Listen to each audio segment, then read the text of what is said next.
മിഹിർ അഹമ്മദിന്റെ ആത്മഹത്യയിൽ സ്കൂളുകൾക്കെതിരെ പ്രതിഷേധം ശക്തം. തിരുവാണിയൂർ ഗ്ലോബൽ പബ്ലിക് സ്കൂളിലേക്ക് SFI നടത്തിയ മാർച്ച് സംഘർഷഭരിതമായി. കുറ്റക്കാർക്കെതിരെ നടപടിയെടുക്കുമെന്ന് മാനേജ്മെന്റ് ഉറപ്പ് നൽകിയതിനെ തുടർന്ന് SFI സമരം അവസാനിപ്പിച്ചു. മിഹിറിനെ മാനസികമായി പീഡിപ്പിച്ചെന്ന പരാതിയിൽ Kakkanad Gems international school vice പ്രിൻസിപ്പാളിനെ പോലീസ് ചോദ്യം ചെയ്യും.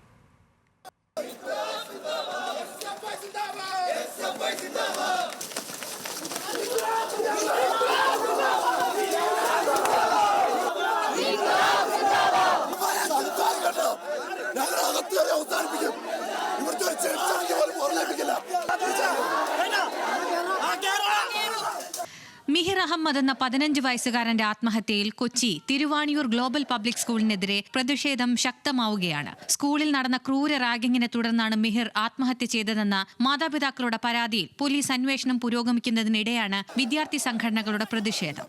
SFI പ്രവർത്തകർ സ്കൂളിലേക്ക് നടത്തിയ മാർച്ച് സംഘർഷഭരിതമായി.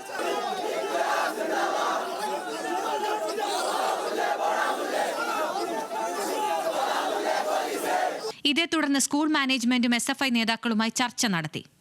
പോലീസിന്റെ അന്വേഷണവുമായി പൂർണ്ണമായും സഹകരിക്കും എന്നുള്ള ഉറപ്പാണ് ഇവർ നൽകിയിട്ടുള്ളത്.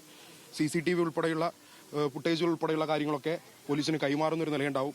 മറ്റ് അന്വേഷണവുമായി ബന്ധപ്പെട്ട എല്ലാ സഹകരണങ്ങളും ഇവരുടെ ഭാഗത്തുനിന്ന് പൂർണ്ണമായി ഉണ്ടാകും എന്നുറപ്പ് SFIക്ക് നൽകിയിട്ടുണ്ട്. ക്രൂരമായ റാഗിങ്ങിനാണ് മിഹിർ വിധേയനായതെന്ന് യൂത്ത് കോൺഗ്രസ് സംസ്ഥാന വൈസ് പ്രസിഡന്റ് അബിൻ വർക്കി പറഞ്ഞു. അവരുടെ അമ്മ കൊടുത്ത ഒരു പരാതിയുണ്ട്. ആ പരാതിയിൽ പറയുന്നത് അതിമാരകമായ റാഗിംഗ് ആണ് ആ കുട്ടിയുടെ ആത്മഹത്യക്ക് വഴിവെച്ചത് എന്നുള്ളതാണ്.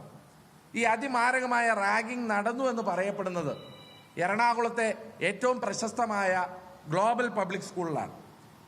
ആ മാതാപിതാക്കൾ പരാതി പറയുന്ന മറ്റൊരു സ്കൂള് ജെംസ് എന്ന് പറയുന്ന അന്താരാഷ്ട്ര തലത്തിൽ തന്നെ പേരുകേട്ട ഒരു സ്കൂളിനെ കുറിച്ചാണ്.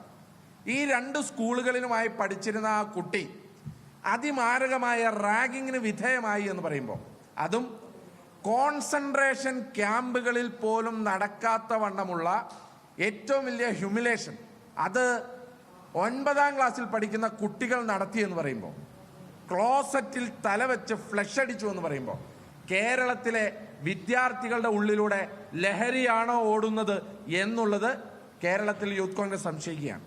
ഗ്ലോബൽ പബ്ലിക് സ്കൂളിന് പുറമെ മിഹിർ മുൻപ് പഠിച്ചിരുന്ന കാക്കനാട് ജെംസ് ഇന്റർനാഷണൽ സ്കൂളിലും കുട്ടി കടുത്ത മാനസിക പീഡനം നേരിട്ടതായി പോലീസ് കണ്ടെത്തിയിട്ടുണ്ട്.